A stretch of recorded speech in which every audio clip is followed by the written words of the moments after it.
예, 안녕하십니까.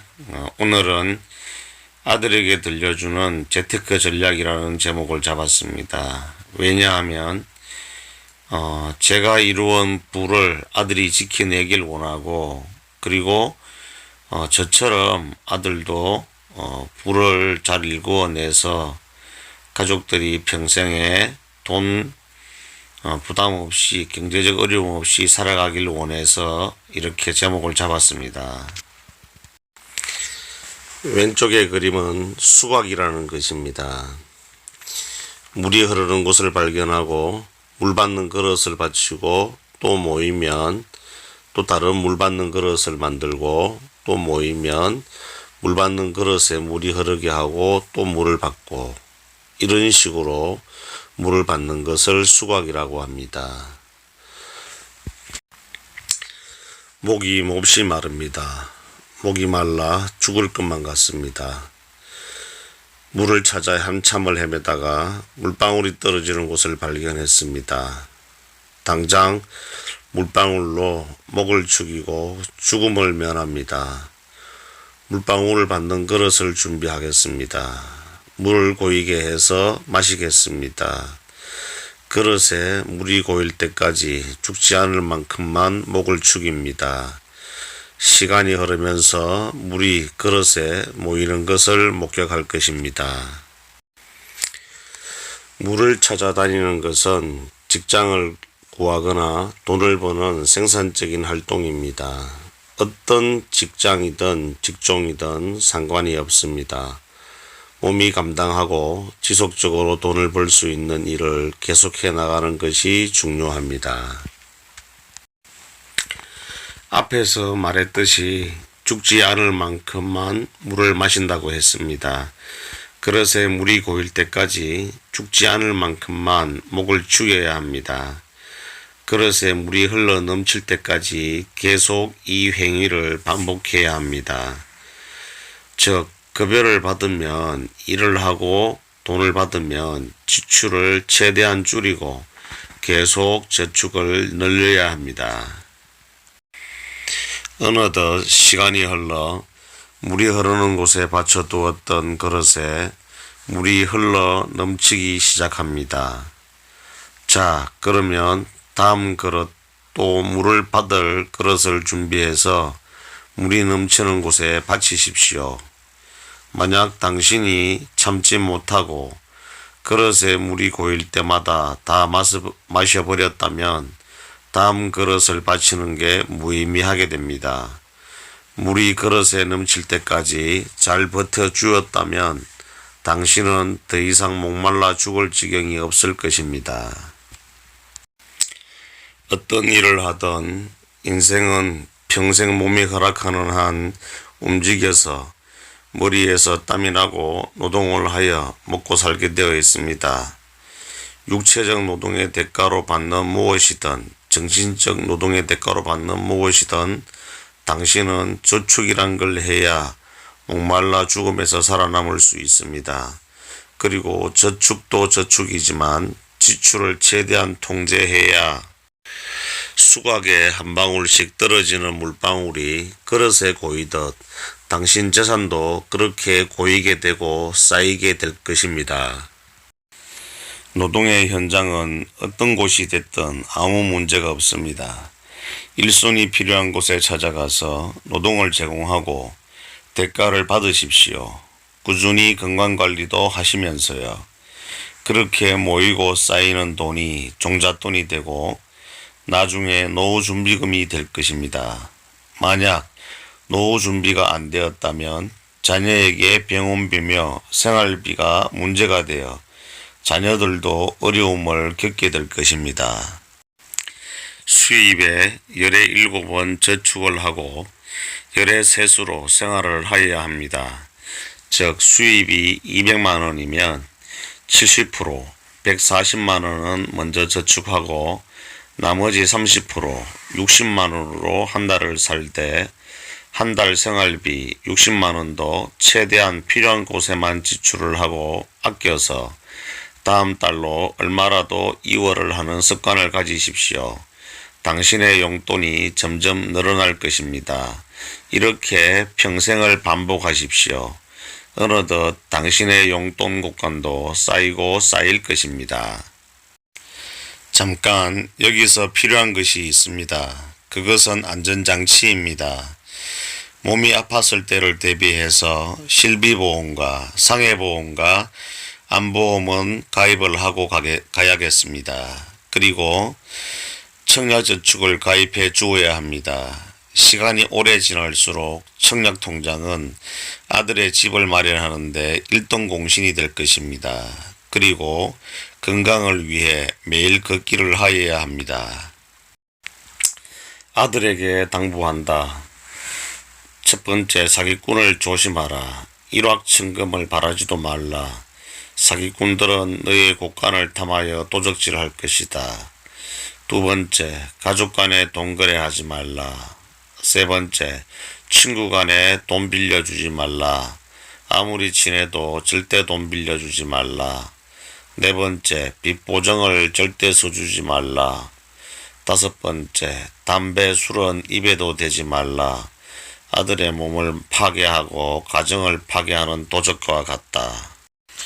여섯 번째, 사치를 절대 부리지 말라.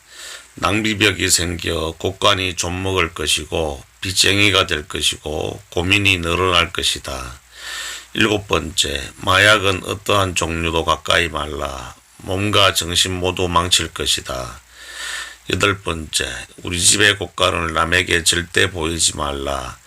언젠가 도적이 찾아와 도적질 당할 것이다. 아홉 번째, 도박과 이와 비슷한 것은 어떤 것도 손대지 말고 가까이 하지도 말라. 열 번째, 내 부모를 공경하고 집의 부인을 사랑하고 자녀를 사랑하라. 내 집의 부인과 자녀는 어떠한 모양이 됐든 잘났든 못났든 내게 영광이자 유일하게 너를 응원하는 내 편이다. 만약 부인이 도박을 하거나 사치가 심하거나 가정을 버리는 일이 생기거든 이는 너와 같이 살 수 없으니 최대한 빨리 이혼을 하고 내칠지어다. 아이에게는 엄마의 행실을 있는 대로 알리고 최대한 동의를 구할지어다. 아들아, 투자를 해볼까? 종잣돈을 모았느냐? 그러면 아파트부터 가보자. 아파트 분양을 받으려면 청약통장과 가점이 필요한 만큼 있어야 한다. 그리고 중요한 건 청약통장의 기간이 길수록 유리하다. 그래서 내가 어렸을 때 부모가 가입을 해주었던 것이다. 그리고 계약금 10%도 준비되어 있어야 한다. 그리고 입주 시에 잔금 30%가 준비되어 있어야 분양받은 아파트에 입주할 수 있다.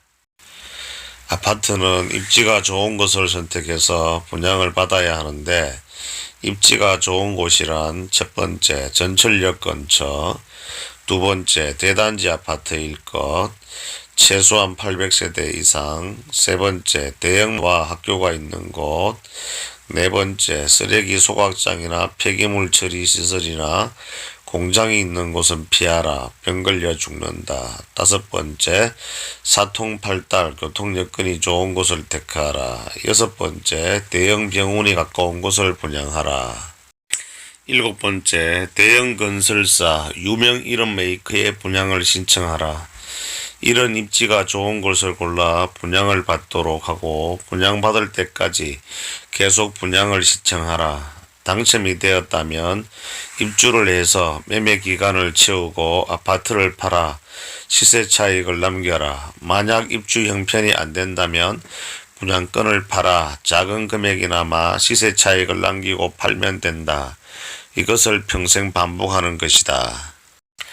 청약통장을 사용했다면 그 통장은 사용을 다한 것이니 새로 가입을 하거라. 또 시간이 흘러 입지 좋은 곳에 분양을 하고 또 아파트를 팔고 평생 이렇게 반복하는 것이다.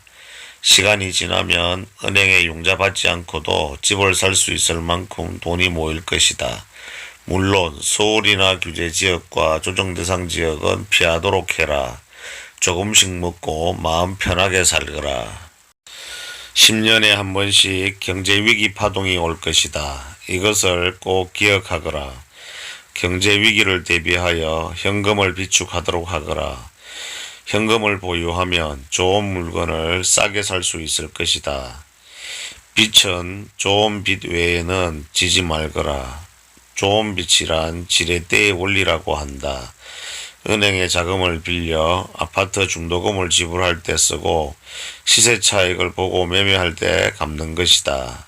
꼭 입지 좋은 곳에 투자할 때만 좋은 빛을 사용해야 한다. 그 외에는 빚지지 말거라. 경제 위기가 올 때는 나라가 어쩌면 세계가 힘들어 인플레이션이나 디플레이션이 생겨 준비가 안 된 자들은 도산하고 파산하여 기업이 망하고 가정이 파탄나고 은행마저도 위태로워질 수 있다. 평상시에 달러와 금을 주목하고 돈이 생길 때마다 달러와 금을 사들여 쌓아 놓도록 하거라. 그리고 시간이 지나 달러가 떨어지면 최대한 매입해 두고 금 가격이 떨어지면 최대한 매입해 두도록 하거라. 그리고 달러가 최대치에 오르면 매각을 하고 금이 최대치에 오르면 매각하여 현금을 최대한 보유하고 이것을 평생 반복하는 것이다. 수학 이론은 어떠한 경우에도 머릿속에 꼭 새기고 있거라. 절대 한시도 잊어버려서는 안 될 것이다. 이 수학 이론은 시대를 초월한 이론이다. 그리고 어떠한 경우에도 대입이 가능한 이론이다. 아들아, 꼭 명심하고 대대의 물림을 하거라. 예를 들어 어떤 고민이 있어도 수학 이론에 입각해 생각하면 해결 가능하고 문제될 것이 없다. 수학 그림을 자세히 들여다보거라. 시간이 지나야 물이 고이고 흘러 넘치는 것을 알 수 있을 것이다. 또 그릇을 준비해서 바치면 작은 물방울이라도 고이고 또 흘러 넘칠 것이다. 이치가 이렇듯 항상 젊어서 조금씩 먼저 준비하고 시간을 헛되이 버리지 말며 유유자적 수학 그림을 새기며 인생을 즐겁게 웃으며 살도록 하거라. 항상 고민과 번뇌와 문제는 문제가 아닌 것이다. 기쁘고 웃으며 살기 위해서는 땀과 수고도 있어야겠지만 조그마한 지혜도 필요하단다. 지금 기뻐할래 고민하고 좌절하고 술 먹고 담배 피고 노래방에 술집에 돈 낭비하다가 조금 있는 것마저도 다 탕진하고 몸이 망가진 뒤에 기뻐하고 웃을래. 아들아, 지금 웃는 것을 택하거라. 지금까지 아들에게 들려주는 아빠의 수학 이론을 입각한 재테크 전략을 담았습니다. 즉, 땀 흘려 노동의 대가로 돈을 벌면 60%는 선저축하고 용돈 30%마저도 아끼고 전략해서 금을 사고 달러도 사며 경제 위기 대비하고 또 아파트 청약해서 이윤을 남기고 금과 달러를 팔아 이윤을 남기고 건강을 지키며 젊을 때부터 수학 이론을 새기며 위에 알려준 전략대로 사이클을 돌려라 라는 이론입니다. 도적과 사기꾼과 여자를 조심하고 아내도 사치와 도박과 가정을 돌보지 않는 것은 고민 1도 하지 말고 내치라고 했다. 그리고 마지막에 당부 하나 더 한다. 주식은 절대 하지 말거라. 잃는 사람이 있어야 따는 사람도 있는 것인데 100명이 주식하면 90명이 망하고 탕진하는 게 주식이다. 아들아, 절대 하지 말거라.